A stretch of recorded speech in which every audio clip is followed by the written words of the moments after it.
think the world already has enough people farting around and messing it up, and we don't need any more of them? Hello, everyone. This is Dwight Woods, the Jeet Kune Rebel. Welcome to the I Love Jeet Kune broadcast number 224. This is the one about authenticity in Jeet Kune. As you're logging in, if you'd be kind enough to say where you're logging in from, hit the like button and feel free to continue doing so throughout the broadcast. If you're catching the simulcast over on the YouTube, please be sure to like, subscribe, and hit the notification bell as well. If you enjoy my work and you'd like to support the program, please visit jkdrebel.com, click on the Rebel Gear link, and that'll take you to stuff like this. The famous 4 tenets of Jeet Kune t-shirt, sweatshirt, long sleeve, short sleeve, hoodie, coffee mug, and what have you. But of course, the best thing you can do is to share this video and spread the word about the I Love Jeet Kune broadcast.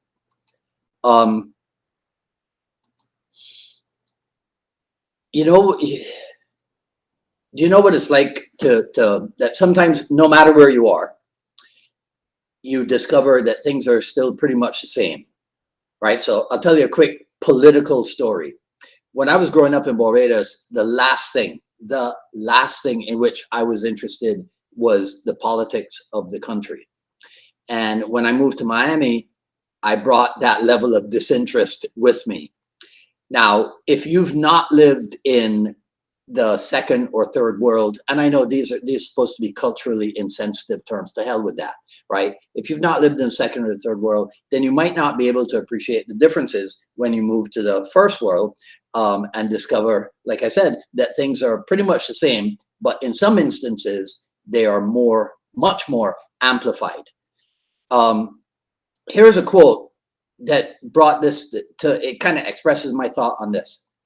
You look around the world and you see leaders who are incapable of doing what they said they were going to do, far less even doing the things that benefit the people they're supposed to be leading. Now, I can't remember where I got that from, but it certainly put an idea in my head for an I Love Jeet Kune broadcast. I don't know how Jeet Kune features in your life, but I can tell you that in mine, it's a very big deal. In one way, Jeet Kune is my place of refuge, the place where I go to ostensibly hang out with like-minded individuals who see things somewhat in the same way that I see them. So when I see inauthenticity, geez, Dwight, wrap yourself around the word, in any form in the world of Jeet Kune, it peeves me to say the least. So where and why does inauthenticity occur in Jeet Kune? Well, in the old days, there were people who wanted to make themselves appear to be more than they were. And this is where you will sometimes hear stories about people like taking a seminar certificate or something and making it seem like they were some kind of an instructor, right? In fact, I think this is a reason why both the Jeet Kune Society and its follow-up, the Jeet Kune Nucleus, were formed to safeguard the dissemination of Jeet Kune information by properly qualified people. So there were also people who took the same kind of advantage of others' ignorance, but they didn't actually go to a seminar or anything and get a certificate. They didn't seek out any legitimate instruction. They just set up shop, so to speak, as Jeet Kune qualified. So one reason why there's a need for authenticity in Jeet Kune, you've heard me and others talk about fact, and probably the last my last session with Zane Isaacs, I think we discussed this. The fact that even though Bruce Lee is world famous amongst non-martial artists, his art of Jeet Kune doesn't always enjoy that same level of popularity. You can say that in some cases this is directly due to, how should I put this? Unknowledgeable people, right? AKA the general public. But see, because Bruce Lee is a public figure. Bruce Lee is like public property. And so everybody jumps on the bandwagon with their ideas and their theories and whatever, opining about Jeet Kune Do. And if you doubt me, I suggest you just take a look in other parts of the internet, and you will see everybody has an opinion on Bruce Lee, even when they don't know squat. Right. So, but within the world of Jeet Kune Do, you would expect better, or you should expect better. Some people in the world of JKD may have lied outright about things, or they do a different version of that, which is to express the truth, but in a way that makes the reality seem more impressive than it really was. Right. Or like if you assign something in Jeet Kune Do, the origin of something in Jeet Kune Do, if you assign it to Bruce Lee, when in fact it might not have been him at all, even though he might have been the source of inspiration. So there's different levels of deception or inauthenticity in the Jeet Kune Do world. And so some things are comparatively harmless versus outright fabrication. Which is designed to deceive people into thinking that things are a certain way when indeed they are not. Here's how to be authentic, or be more authentic in Jeet Kune Do. When I ran my big school, I used to lecture students on how Bruce Lee could be considered an example of any let's call it virtuous human quality, right? So discipline. Take a look at Bruce Lee's daily schedule, right? Dedication, same thing. Persistence, perseverance, yeah, of course, right?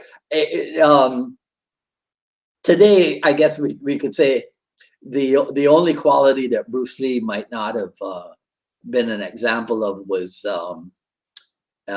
humility, right? Or at least not like the accepted version of humility, right?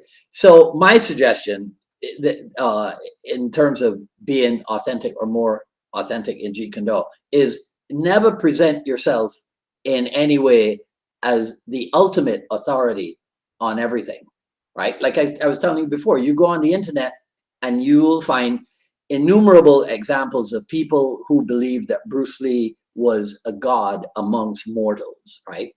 And sometimes that degree of adulation kind of trickles down and starts to affect the minds of some well-known JKD personalities. But I urge you to remember that Jeet Kune Do started out as a search for truth in martial combat.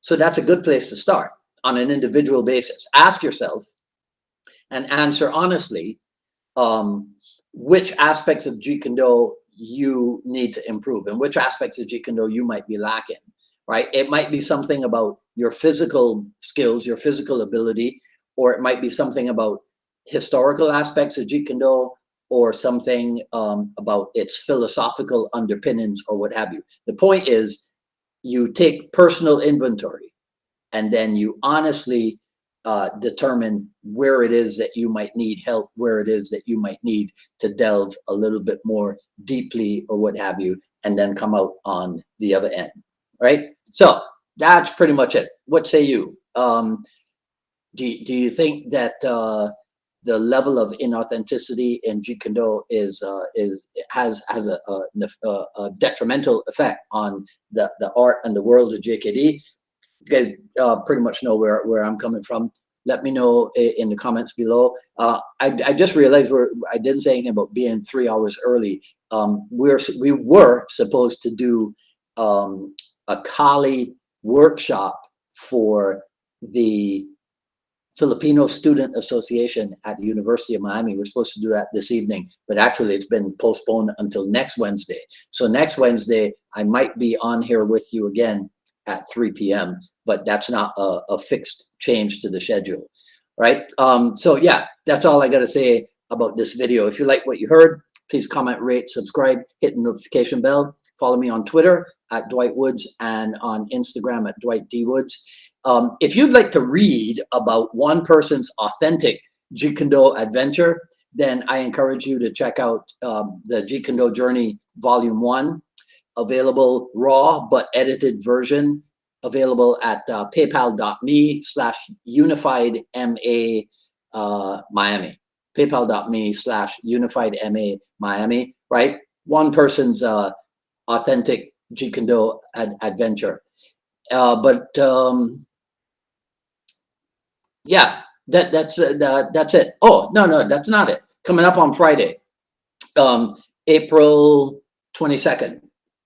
In what may be, it may end up being episode 1 of the Jeet Kune Do debates, right? I'll be on with my good friend and colleague, Nico Cavallino of Adaptive Martial Arts, and we're pretty much on schedule to be Friday at 6 p.m. Eastern time, right? Today is a gray or black and white t-shirt. I gotta show you something. It's hilarious, right? This is when I sat down and started prepping and what have you. I didn't realize this is what I was wearing. Right? But then I realized what was going on. Okay, all right. So that's it for today. So I'll see some of you on Friday, hopefully 6 p.m. If not, I'll see you next Wednesday, 3 p.m. more likely than not, for another issue of the I Love Jeet Kune Do broadcast. Until then, this is Dwight Woods, the Jeet Kune Do Rebel, signing off. Enjoy the rest of your evening. You guys take care. Talk soon.